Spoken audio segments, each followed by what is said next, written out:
আসসালামু আলাইকুম। আপনারা কেমন আছেন? আশা করি যে যেখানে আছেন খুব ভালো আছেন।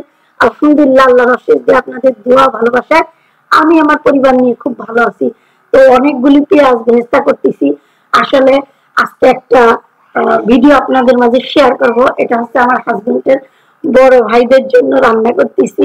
তো হাজবেন্ডের বড় ভাই মানে আমারও কিন্তু বড় ভাই। তো এটা কিন্তু খুব যত্ন সহকারে, খুবই মনে করেন আনন্দ সহকারে কিন্তু রান্নাটা করতেছি। ভাইয়ারা অনেক ভালো আর ভালো মনের মানুষ তারা। তো যাই হোক, যত অনেক রান্না আজকে আর কিন্তু সেভাবে মেপে ঝুঁকে দিব না। আজকে কিন্তু বাবুর্চিরা যেভাবে অনুমান করে দেয় আমি কিন্তু সেভাবে রান্না করতেছি। এখানে অনেক মানুষেরই অ্যারেঞ্জমেন্ট সব মিলে হয়তো 25 জন, 25 জনের উপরে হবে। তো আমি এই অ্যারেঞ্জমেন্টটা করতেছি।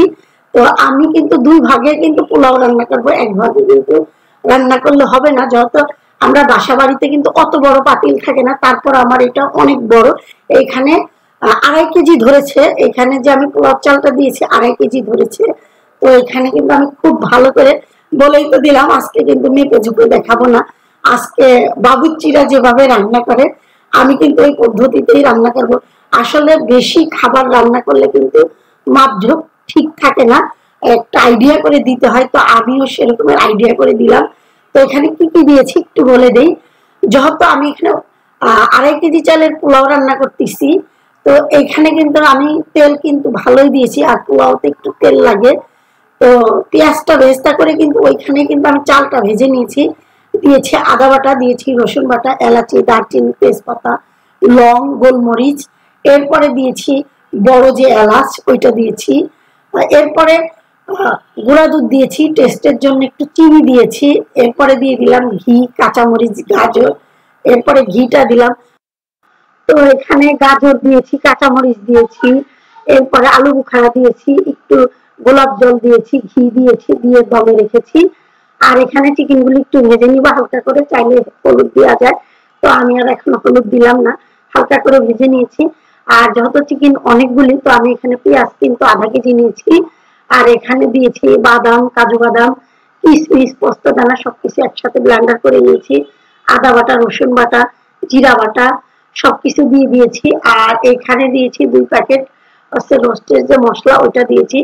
দিয়ে খুব ভালো করে মশলাটা কষিয়ে নিব। একটু ঝাল হওয়ার জন্য আমি আধা চামচ দিয়েছি মরিচের গুঁড়ি।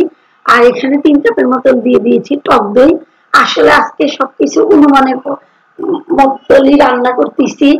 তো খুব ভালো করে কষিয়ে নিব। কাঁচামরিচ দিয়েছি 7-8টির মতন। আমি চাচ্ছিলাম রোস্টটা একটু ঝাল ঝাল হোক। আর পোলাওটাও খুব ভালোই আমি কাঁচামরিচটা দিয়েছি। আর এখানে দিয়েছি প্রায় 1 কাপের মতো সস দিয়েছি। আর পোলাওর সাথে কিন্তু একটু ঝাল ঝাল রোস্ট হলে কিন্তু ভালো লাগে খেতে। একটু ঘি দিয়ে দিলাম যাতে করে চিকেনের ভিতরে ঢুকে যায়, যে ঘির যে ফ্লেভারটা আছে ওইটা। তো খুব ভালো করে কষিয়ে কিন্তু আমি এখানে একটু পানি দিয়ে দিব। পানিটা ফুটে উঠলে কিন্তু আমি সবগুলি চিকেন এখানে দিয়ে দিব। আমি চিকেনগুলি হালকা করে ভেজে নিয়েছি। এটা হচ্ছে কক মুরগি যেটা ওইটা। আর গুঁড়া দুধটা কিন্তু আমি লিকুইড করে নিয়েছি, টেস্টের জন্য একটু চিনি দিয়েছি। এখানে একটু গোলাপ জলও দিয়ে দিব। তো খুব ভালো করে কিন্তু আমি নেড়ে চেড়ে দিচ্ছি যাতে করে খুব দ্রুত ফুটে ওঠে, আর কোথাও যাতে দলা না থাকে। তো আমি আরেকটু পানি দিয়ে দিব।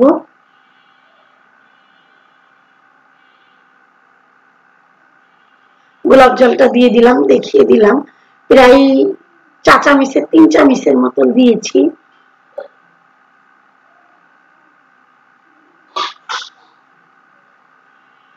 চুলার জালটাও বাড়িয়ে দিলাম, কারণ অনেকগুলি তো যাতে দ্রুত ফুটে ওঠে। আর এই যে চিকেনগুলি সব কিন্তু আমি ভেজে রেখেছিলাম, আর খুব ভালো করে ফুটে উঠেছে। আর এখন আমি এখানে চিকেনগুলি দিয়ে দিব। ঝোলটাও ঘন হয়ে আসছে।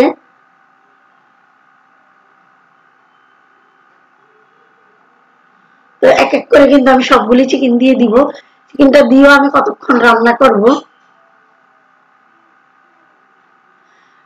রান্না করা চিকেনটা আমি কিন্তু একদমই হালকা করে ভেজেছি, যাতে করে আমি এখানে রান্না করতে পারি আর যাতে সব মশলা চিকেনের ভিতরে ঢুকে যায়। তো খুব সময় ধরেই কিন্তু আমি এখানে রান্না করব। ভেজে নিলে কি হয়, ভেঙে যায় না। তো বলেছিলাম যে একটু টেস্টের জন্য চিনি দিয়ে দিব, তো আমি 3 চামচের মতন চিনি দিয়েছি আর গুঁড়া দুধটা লিকুইড করে দিয়ে দিলাম। এখানে খুব ভালো করে রান্না হলে আমি আপনাদেরকে দেখিয়ে দিব। এখানে আরো ঘি দিব, তো যাতে করে ঘ্রাণটা খুব ভালো আসে। আসলে আমরা কিন্তু পারি, প্রিপারেশন ছাড়া কিন্তু রান্না করা যায়, হুটহাট করে কিন্তু এরকমের ছোটখাটো আয়োজন কিন্তু করা যায়। আর আমার হাজবেন্ডের খুব কাছের মানুষ, অনেক পছন্দ করে। তো আমি কিন্তু নামানোর আগে একটু পেঁয়াজের বেরেস্তা দিয়েছিলাম। তো এখন আমরা এগুলি মানে কি করতেছি, বেড়ে দিচ্ছি। এখানে ছিল লেবু, কাঁচামরিচ, শসা। তো আমি এখন ভালো ভালো যে পিসগুলি আছে এগুলি ভাইয়াদের জন্য রেডি করতেছি। আসলে ওনারা খুবই ভালো মানুষ, ভালো মনের মানুষ। তো আমি চাচ্ছিলাম যাতে ওনারা খেয়ে তৃপ্তি পায় যে না ভালো হয়েছে। আসলে বাসার খাবার যদি বাহিরের মতন ওরকমের না হয়, আমার কাছে মনে হয় এটা খুবই স্বাস্থ্যকর আর ভালো হয়। অনেকে কিন্তু বাহিরের খাবারের প্রতি অভ্যস্ত।